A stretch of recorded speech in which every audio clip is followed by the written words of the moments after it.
I was brushing my teeth when the text came in. Using our vacation fund to bail out my ex. It's urgent, you'll understand. No greeting, no punctuation besides the hyphen, like she'd done this 100 times before and didn't think this particular betrayal even deserved formality. I stared at the message with mint foam clinging to the corner of my lip, toothbrush frozen midair. Not a question, not a discussion, just a decree, a quiet act of war in 14 words. I rinsed my mouth, wiped my face dry, and stood there for a long time with the towel over my shoulder. She wasn't joking. She hadn't called, hadn't knocked on my office door last night, hadn't mentioned a thing when she kissed my cheek on the way to bed. Just woke up and decided he, the same man who once tried to punch through our wedding photo at a barbecue, deserved our vacation money. Our fund. I replied with 2 words. Family first. I made sure to capitalize neither.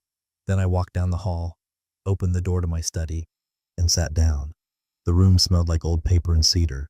It was where I went when I needed clarity, not comfort. Clarity. There was no yelling, no confrontation, no pacing. I opened my laptop. I'd already bookmarked the airline. I'd already checked my passport expiration. Hell, I'd already cleared it with my doctor. Travel, vaccinations up to date, cholesterol under control. The truth is, I'd been prepared for this moment for months. I just hadn't known when it would come. Now I did. The clock had started ticking the moment her fingers hit that send button. I logged into the bank account. Joint, yes, but not frozen, not split. She had assumed I'd fund her mistake with a weak smile and a, "we'll talk about this later." She had no idea I'd been quietly building a backup plan ever since she'd accidentally reconnected with him at his mother's funeral. Yeah, that guy, the one who still owed her 10 grand from their divorce, the one who just needed a friend last year when he got fired, the one who called me the wallet at a bar 2 summers ago when he thought I wasn't listening. I transferred exactly half of the joint savings to my private account, not a penny more. The number blinked on screen, confirmation code sent to my phone, authentication verified, click, gone. Then came the ticket, first class, one way, the Maldives, tonight. I stared at the palm tree photo on the confirmation screen longer than I probably should have. You know that sound your mind makes when you realize a weight is lifted? Like a vacuum seal breaking around your chest? That. I didn't feel guilt. I didn't feel sad. I felt done. I canceled the housekeeper. I paused the utilities. I sent the mail forwarding request to my business P.O. box in Miami. No need for anyone to wonder. No need for her to know. It wasn't just the act that shattered things. It was the tone, that casual authority, like I was expected to understand why our long-awaited trip to Bora Bora was less important than a man who once sent her a birthday card signed, "Always mine." The worst betrayals aren't the loud ones. They're the quiet ones wrapped in "you'll understand." And by the way, you're here if you're still listening and you've ever had that moment where your gut told you something was off, but you stayed silent. Hit that subscribe button. Over 97% of listeners don't, and yeah, it matters more than you think. Helps the team bring more of these stories to life. You know the kind. Back to the silence. I walked to the closet and pulled out the same duffel bag I used when we moved into this house 7 years ago. Still had the airline tag attached from our honeymoon flight. She'd kept it for nostalgia. I kept it for practicality. Inside went only the essentials. Clothes, a travel journal, my Kindle, the metal pen my father gave me when I graduated pharmacy school, and one sealed envelope she wouldn't see unless she dug through the folder I'd leave on the kitchen table later. I stood by the window and looked out at the garden. She'd planted lilies last spring, said they reminded her of peace. It felt ironic now, how easily she'd bulldoze that peace with one careless sentence and the assumption I'd just nod and go along with it. She wasn't expecting consequences. She was expecting compliance. And that's where her mistake began. He didn't check the balance twice. He didn't hesitate. The number had been burned into his mind for months.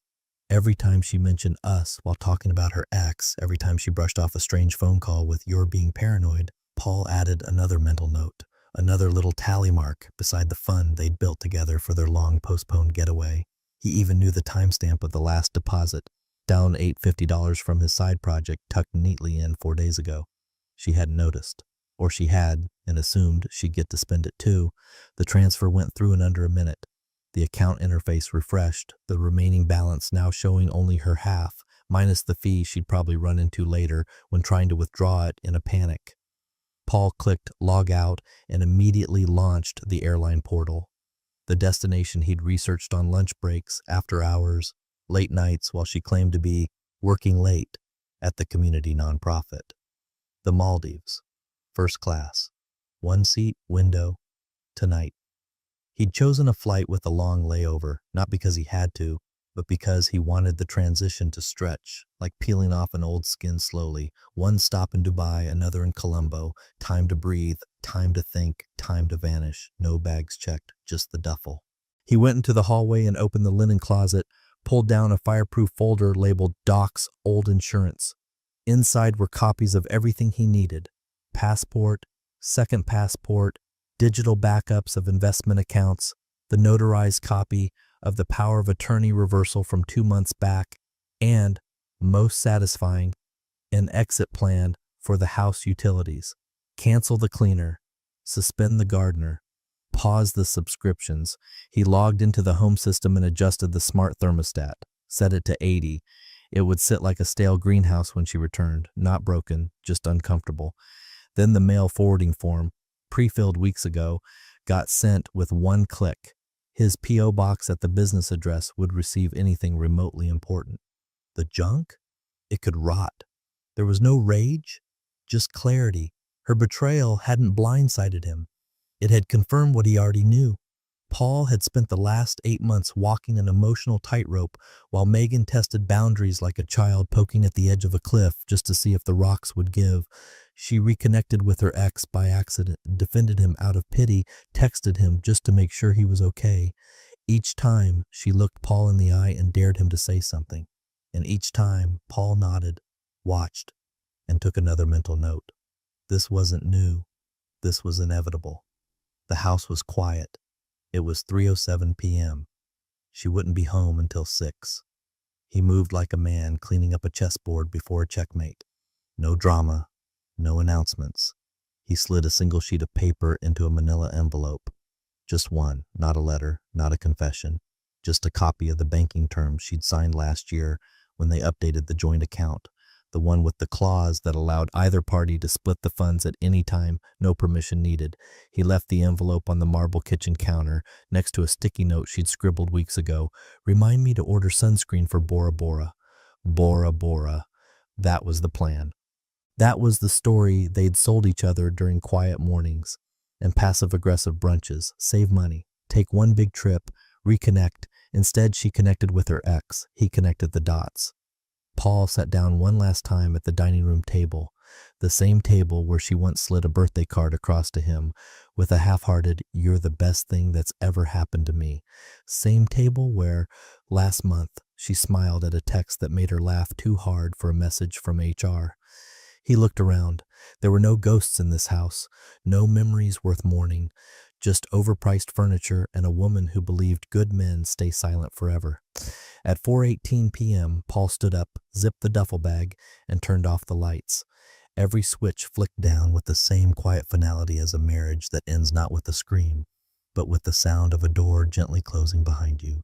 And as the door clicked shut, he didn't look back. The plan hadn't been improvised. It had just been waiting for permission. The call came just as Paul was stepping into the lounge, boarding pass in one hand, black coffee in the other. Megan's name flashed on the screen with that same smug casualness she wore like perfume. "Hey babe," she said lightly, almost sing-song. "I'm heading to the courthouse now. Thanks for understanding. I'll text you after." No apology, no hesitation, just the assumption that he'd smiled, shrugged, and accepted that his name had been scribbled out of the future without so much as a conversation. She was warm, chipper even, like she was discussing picking up groceries instead of releasing a grown man with a criminal record back into society using their money. Paul adjusted the strap on his duffel and replied, deadpan, "Of course. Let me know how it goes." She chuckled. "You're the best. I knew you'd understand." He ended the call and tucked the phone into his pocket. The smile that touched his lips wasn't joy.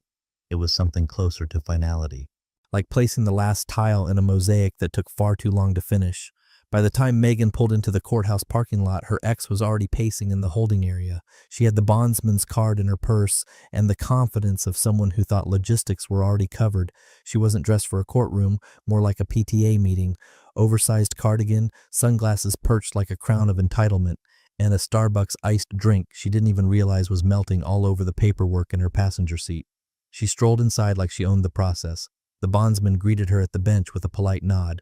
Got your text? Got the funds ready? Megan pulled out her phone, opened the banking app, and paused. Refresh, refresh again. Balance, half. A neat surgical half. Gone. Her fingers clenched the phone tighter. Uh, just give me a sec, she muttered, stepping aside and double-checking the account name. She even closed the app entirely, as if that would reset reality. Something wrong? The bondsman asked. No, just a tech hiccup. Give me a minute. He waited exactly 1 minute. Ma'am, just so you know, he added, adjusting the paperwork, what you put down is the bondsman's fee, not the bail. The judge raised it this morning. She blinked. What? No, he said it was already agreed on. No, ma'am. Initial amount was rejected. They re-evaluated based on priors. Bail is now set at $42,500. You'll need to cover the rest within the hour. Megan's skin went cold. I thought the total was covered. Nope. The bond only gets him out pending trial. The full bail's on you if anything goes sideways, which, based on his record, ain't exactly unlikely. She nodded, trying to process the numbers while her stomach dropped. 2,500. She thought there'd be over $50,000 in the account. Paul's last deposit had bumped it comfortably past that. She had calculated it while sipping wine on Tuesday, right before texting her sister that she was handling it quietly. Her eyes darted around the courthouse lobby like she might find a solution lying under a bench. She pulled up her text chain with Paul, scrolled to the one that now read like an obituary, family first. The timestamp on his reply, exactly 16 minutes after her original message. That wasn't a delay, that was calculation. She called him again, straight to voicemail. Her hand shook as she tried the bank's helpline. The hold music was infuriatingly cheerful. A recorded voice told her the estimated wait time was between 11 and 13 minutes. The bondsman was now glancing at the clock every 30 seconds. Megan clutched her purse tighter, beads of sweat forming near her temples. She felt the first flutter of real panic rise in her chest, the kind she hadn't felt since the divorce from him, the one behind bars. She thought Paul would just let her handle this, that he'd stay put, simmer maybe, but ultimately do what he always did. Absorb it, carry it, quietly. But now, standing in a fluorescent-lit courthouse lobby with a frozen account and a rising bail fee, she realized something she should have known weeks ago. Paul hadn't flinched. He hadn't even blinked, and that scared her more than the bail notice. The first call came just after Paul's flight touched down in Dubai. He let the phone vibrate once in his pocket, glanced at the screen, and silenced it without unlocking. Megan? Of course. By the time he reached the Emirates Lounge and ordered a ginger tea, 6 more had come through, one right after the other. No voicemails, just the frenzied silence of someone too panicked to think straight and too proud to say what really mattered. Call number 8 came in as he settled into the recliner near gate B23, watching the light shift over the tarmac like moving water. This time she left a voicemail. He didn't listen. Didn't need to. There were only so many things a woman like Megan could say once she realized the net beneath her was gone, and she had been the one who cut it. He scrolled instead to his email drafts and opened the auto-reply template he'd written 3 weeks ago, back when she first started accidentally misplacing their credit card statements and pretending the ex's name only showed up on her phone because of group chats. He adjusted one line, added today's date, and hit activate on the autoresponder. Currently unavailable. Please contact legal counsel for any urgent matters. That was it. No signature, no warmth, not even his initials. By now, 12 missed calls lined his lock screen, a baker's dozen if you count the one that tried to come through while the autoresponse uploaded. The 12th was followed by a text, the first sign she was starting to understand what was actually happening. Where are you? I can't get him out without the full amount. Still no apology. Still no responsibility. Just panic disguised as outrage. Paul turned off data roaming entirely. If the plane fell from the sky, so be it. His inbox was clean, his path was clear. Megan could scream into the digital void all she wanted, but the silence that came back wasn't an accident. It was a verdict. Back at the courthouse, Megan sat in her car with the engine running, the air conditioning blowing against her temple while she stared at her phone like it might blink back a solution. The bondsman had given her until 5:00 p.m. to sort the difference or come up with a cosigner. It was now 4:13. Her heart pounded, not from the heat, but from the growing awareness that this mess, the one she thought she could spin into something temporary, wasn't going to be cleaned up with charm and a phone call. Paul wasn't stonewalling. He was gone. She called again. Your call has been forwarded to an automated voice message system. Click redial. Not available. At the tone, please leave. Click.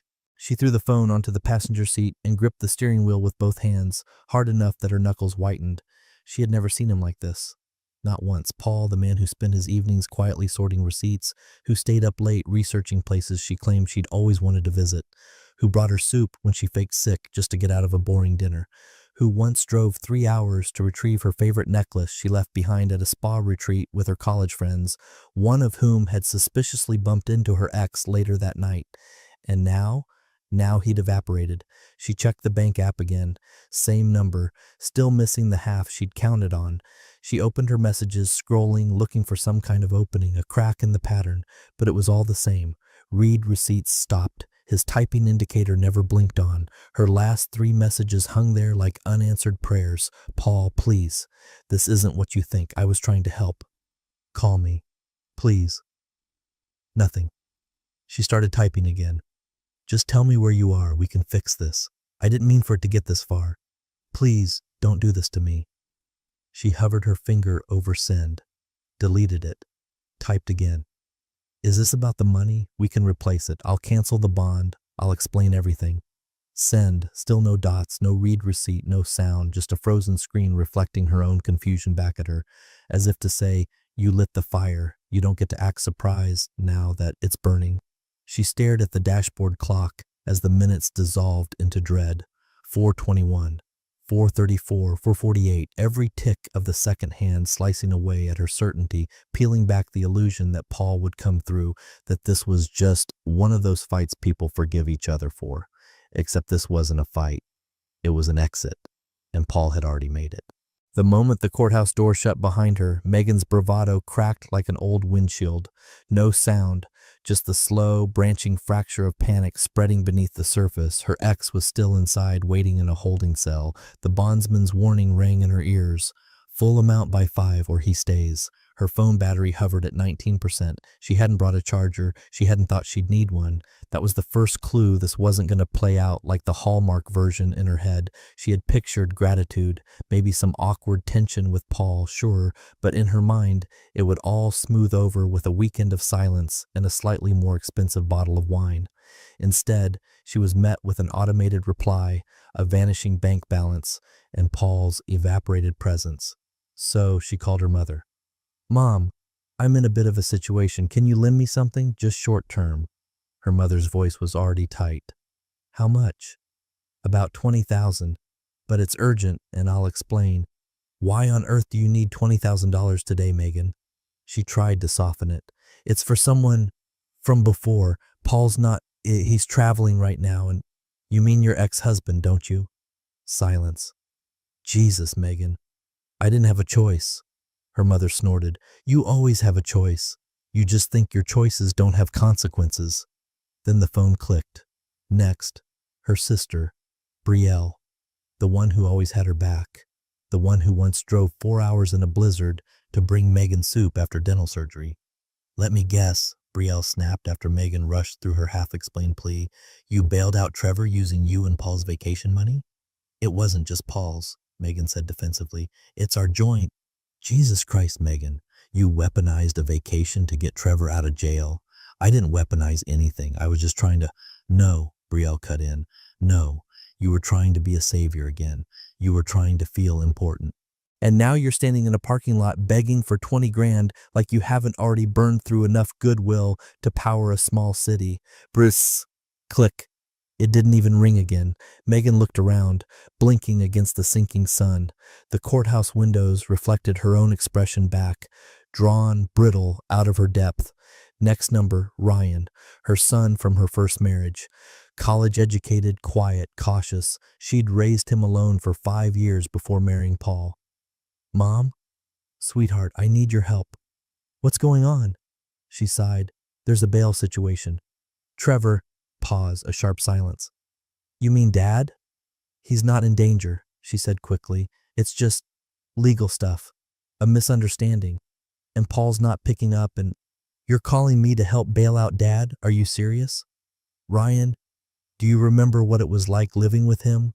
His voice cracked. Do you remember what he did to you? To me? I'm not saying he's changed. I'm saying he's still your father. No, Ryan said flatly. He's your mistake. Again. Click. This time she stood in the silence longer than she meant to. Her phone chimed. 15% battery. She stuffed it in her purse like it had betrayed her too. She returned home to a cold house and a growing storm of unread messages and broken lines. The air felt heavier now, like Paul had taken the oxygen with him. Even the lights felt dimmer. She tried calling Paul once more, just for something, closure, direction, hope, but the phone didn't even ring this time. Straight to voicemail. She sat on the stairs and replayed each of those conversations in her head, her mother's judgment, Brielle's exhaustion, Ryan's voice cracking with disbelief. They weren't mad because she helped Trevor. They were mad because they'd expected her to do it, and were still disgusted when she actually did. They'd watched this version of Megan play out for years, the fixer, the excuser, the martyr with a savior complex and a selective memory. And now, one by one, the bridges she thought she could always cross, even if they were scorched, were crumbling into the river below. For the first time in years, Megan realized she'd made a decision so self-righteous, so staggeringly blind, that even the people who loved her had finally decided to step back and let her fall. Not out of cruelty, out of exhaustion. The bank branch smelled like printer toner and cheap carpet cleaner. Megan walked in wearing sunglasses, even though it was overcast outside. Her hair was pulled into a hasty bun, the kind that says, "I've got it together if you don't look too close." She approached the counter, gripping her phone like a weapon, and tried to summon whatever was left of the poise she used to wear so easily. The clerk was young, polite, maybe early 30s. He gave her a customer service smile that flickered when she asked to speak to someone about a possible error in a joint account transfer. He led her to one of those glass-partitioned cubicles, the kind where privacy is a joke and the tension echoes off every wall. A middle-aged woman with a Navy nameplate that read L. Carpenter, senior client advisor, sat behind the monitor. She invited Megan to sit with a polite nod. "Can I have your ID, please?" Megan slid it across the desk. "I just need to check on a transfer that happened yesterday. It's a joint account, my husband and I, but I think there's been a mistake. Half the funds are gone." Ms. Carpenter tapped away. "Do you have the last 4 digits of the account?" Megan rattled them off, pretending not to hear the slight edge in her voice. More tapping. A pause, then the clerk turned the monitor slightly toward Megan, like she was revealing a crime scene photo. "There's no error, Mrs. Palmer. Your husband initiated the split under your joint account agreement. It's fully within policy. Clause 12B. You each have the right to withdraw or transfer up to 100% individually, unless otherwise restricted in writing." Megan blinked. "What?" "He executed a withdrawal of 24,376.75 at 9:37 a.m. yesterday morning. Here," she turned the screen toward Megan. A row of data stared back. Clear, neat, unapologetic. Megan's throat tightened. She pulled out her phone and scrolled to that message, the one she sent at 9:23 a.m. "Using our vacation fund to bail out my ex. It's urgent, you'll understand." Paul's reply came in at 9:25. "Family first." 14 minutes. 14. He hadn't raged. He hadn't sent a string of angry texts. He hadn't threatened or confronted or even asked. He'd simply acted with the kind of surgical, emotionless precision she hadn't known he was capable of. "Would you like me to print a transaction statement for your records?" Ms. Carpenter asked gently. Megan didn't respond. She was staring down at Paul's message now, reading it again and again, the words curdling in her chest like spoiled milk. Family first. He had weaponized her own justification, flipped it, used it as a scalpel. She thought it was a plea for understanding. He knew it was a door closing. Megan stood abruptly. "No need. I understand now." She walked out of the branch in a daze, barely noticing the rain starting to drizzle as she reached the parking lot. Her hands were shaking, not from cold, from clarity, from the brutal realization that Paul hadn't stumbled into this reaction. He had planned it. The transfer wasn't impulsive. It wasn't revenge. It was confirmation. Her text wasn't a trigger. It was permission. She sat in the car, soaked in the silence, watching the droplets race down her windshield. For months, she'd been treating Paul like a placeholder, someone stable enough to lean on but forgettable enough to neglect, a quiet man with a habit of tolerating. She never imagined he had boundaries. And now the account was split. The legal footing was unshakable, and the words she thought would shield her, "It's family, you'll understand," had become her undoing. Her hand moved to her purse, fumbling for the keys. They weren't where she usually kept them. Everything felt out of place now, because everything was, she wasn't the orchestrator anymore. She was the aftermath. By Thursday, the fallout had begun to leak into the one place Megan had always been untouchable: work. She walked into the office like she had every other day for the past 6 years, heels measured, blouse immaculate, Starbucks in hand, mask on tight. But she felt it the second she passed the receptionist's desk, the half-second pause, the glance that lasted just a little too long, like she'd entered mid-conversation but no one wanted her to know it was about her. The whispers hadn't reached her directly, not yet, but silence has weight, and this one was beginning to press down on her shoulders. She smiled through it, nodded like usual, but there was a new awareness in the air. She was being watched, measured, not for productivity, but for the quiet drama curling around her like smoke. The first real hit came just after 11:20 a.m. An email from HR, subject line, private discussion request. 12:30 p.m. Megan froze mid-keystroke. She reread it 3 times, heart skipping in irregular rhythm. She tried to tell herself it was routine, maybe a benefits check-in, but something about the phrasing, private discussion, carried the sterile sharpness of a scalpel. At 12:29, she knocked on the HR office door, palms slightly damp.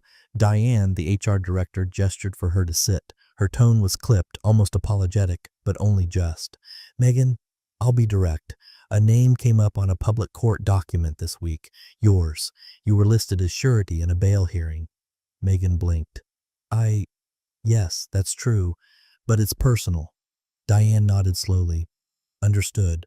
But when a public-facing employee is connected to legal proceedings, especially involving someone currently in custody, we need to assess reputational risk. You were identified as providing attempted financial backing to an individual with priors." Megan straightened. "He's my ex-husband. I was helping him for the sake of our son. He's going through something. It wasn't a professional matter." "It rarely is," Diane said flatly, then added, "Your manager would also like a word." The second meeting was less clinical, more surgical. Her manager, Daniel, the regional director, leaned back in his chair and studied her like she was a spreadsheet with too many red flags. "You were supposed to be in Bali next week, right?"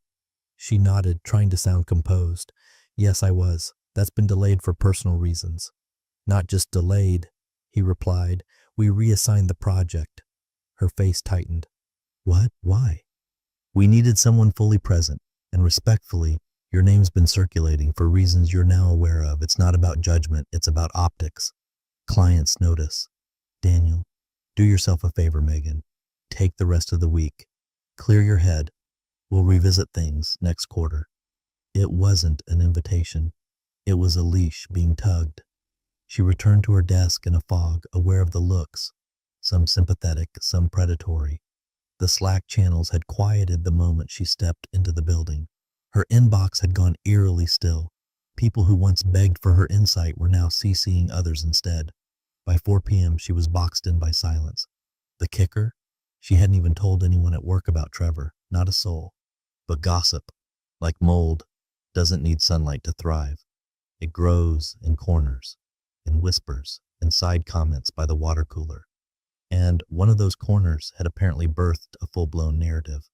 She opened her calendar and stared at the days blocked off for Bali, her dream escape, the trip she and Paul were supposed to take. Beaches, villas, sunlight gone, reassigned, just like the project, just like her place on the team, just like her role in Paul's life. Her name, once associated with composure and control, now hung in the air like the smell of burnt toast, lingering, accusatory, hard to ignore.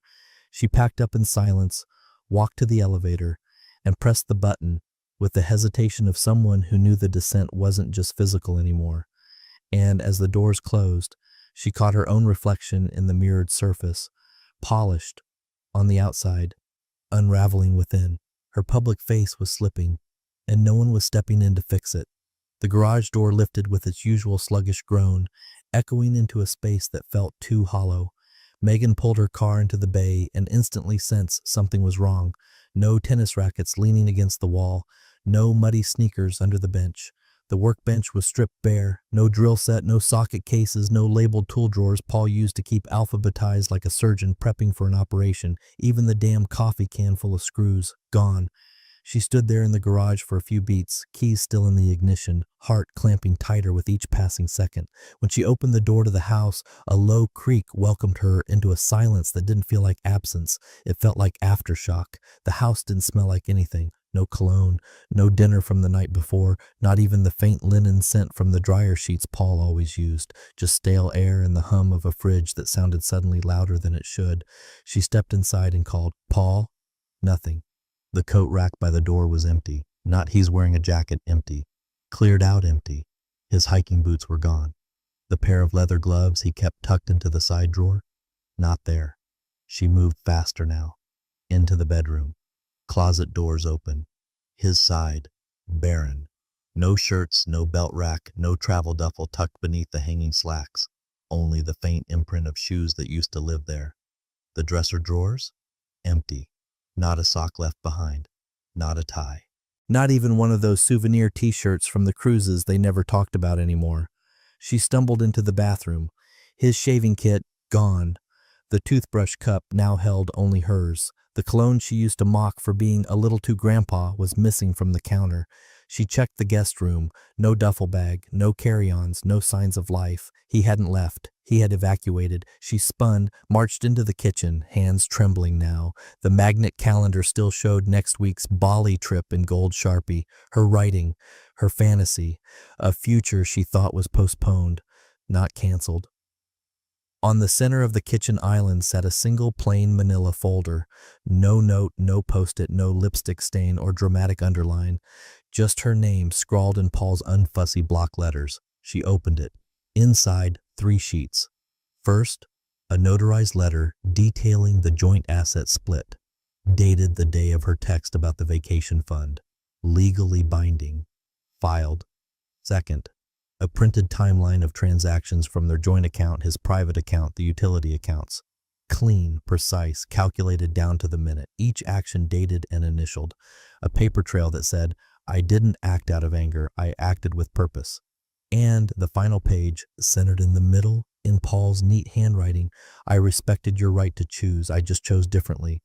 That's all. No threats, no accusations, no pathetic begging for accountability, just a quiet mirror handed to her without ceremony. Megan didn't sit. She collapsed into the kitchen chair, staring at that sentence like it was carved in stone. I respected your right to choose. She had chosen. She told herself it was temporary, that Paul would huff, maybe leave for a night, then come back. That she could explain, reframe, spin it like a moment of weakness.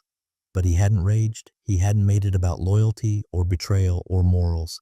He had made a choice. And now the house, their house, felt like a museum exhibit of a life that had already closed to the public. The walls still held the same paint. The plants still sat in their corners. But Paul? Paul had taken himself out with surgical efficiency, as if erasing a file he no longer needed to reference. Not to punish her, not to teach her a lesson, just because he no longer had a reason to stay.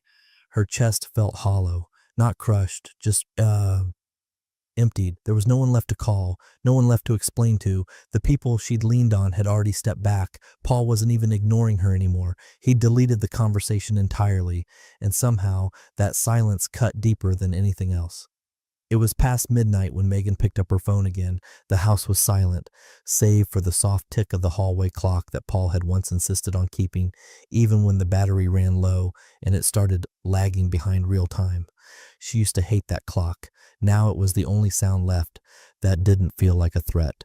She lay on the living room couch, his spot, the one she never used because the cushions sank too low and the draft from the window annoyed her. Now she was curled into it like it might remember him, like it might press her closer to someone who had slipped out of reach without leaving a dent.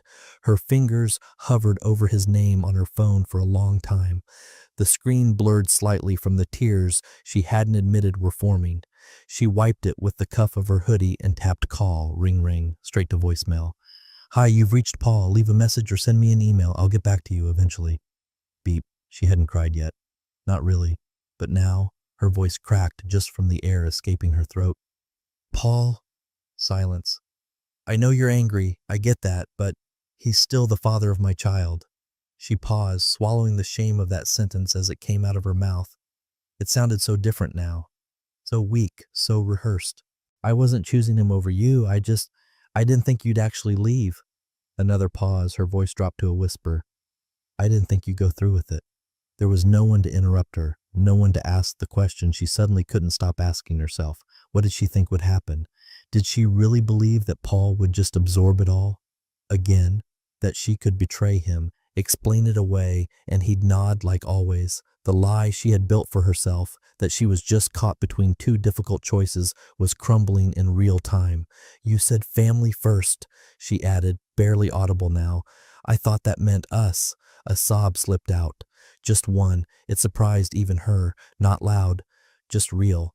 Then the last line came, fragile and soft, like she was speaking into the dark, hoping it might echo back something. Anything. Where are you? She didn't expect an answer, but she waited anyway. 5 seconds. 10. Still nothing. Across the world, the sky above the Maldives glowed with the soft orange of another ending day. Paul sat on a deck chair, barefoot, drink in hand, watching the ocean turn to fire. The horizon looked endless. Free. His phone buzzed once on the side table. One new voicemail. No preview text. Just her name. He looked at it for a moment, then without a sound, he tapped delete. No hesitation, no curiosity. Because some stories don't need to be finished to be over. And Paul had stopped listening the moment she asked him to understand something she didn't even respect enough to explain. The postcard arrived on a Tuesday. No envelope. Just the bare image, turquoise waves under a cloudless sky, a strip of untouched sand, 2 lounge chairs facing the ocean with no one in them. Paradise, or more accurately, Paul's version of freedom. It was wedged among flyers and a utility bill in the mailbox, as if it were just another offer to ignore. Megan almost tossed it without a glance, distracted by the neighbor's dog barking and the ache in her neck that hadn't gone away since the day she realized Paul wasn't bluffing. But something about the photo, the precise emptiness of it, made her stop. No return address. Maldives postmark, stamped in salt-streaked ink like it had come from another planet. She flipped it over slowly, hands trembling. There was no personal note, no thinking of you, no sarcastic jab, no cruel twist of the knife. Just one line printed cleanly at the bottom in neat black font, too perfect to be handwritten, too intentional to be random. Sometimes the best answers are the ones we don't give.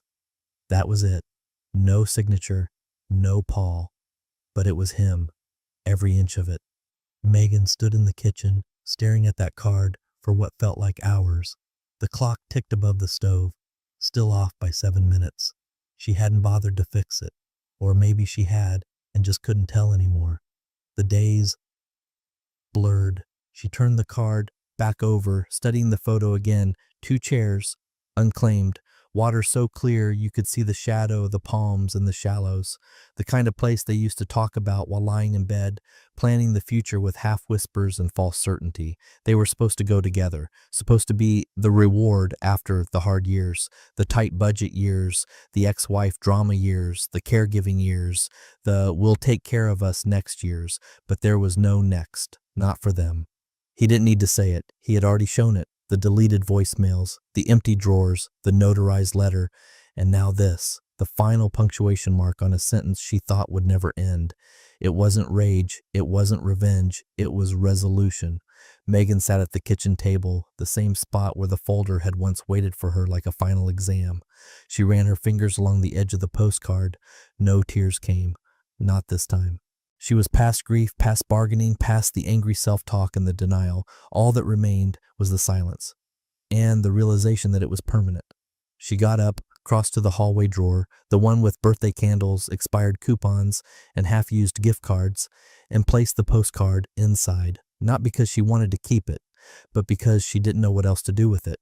She stood there for a while, one hand still in the drawer, the other pressed against its edge as if steadying herself. The house around her buzzed faintly with the sound of nothing happening. Paul wasn't here, wouldn't be. His scent was gone. His toothbrush, his laugh, his hums while making coffee, gone. Even the lights felt dimmer. For the first time since she'd moved in, Megan realized something bone deep. This house wasn't hers anymore. It was just the place where the echo of her mistake still lived.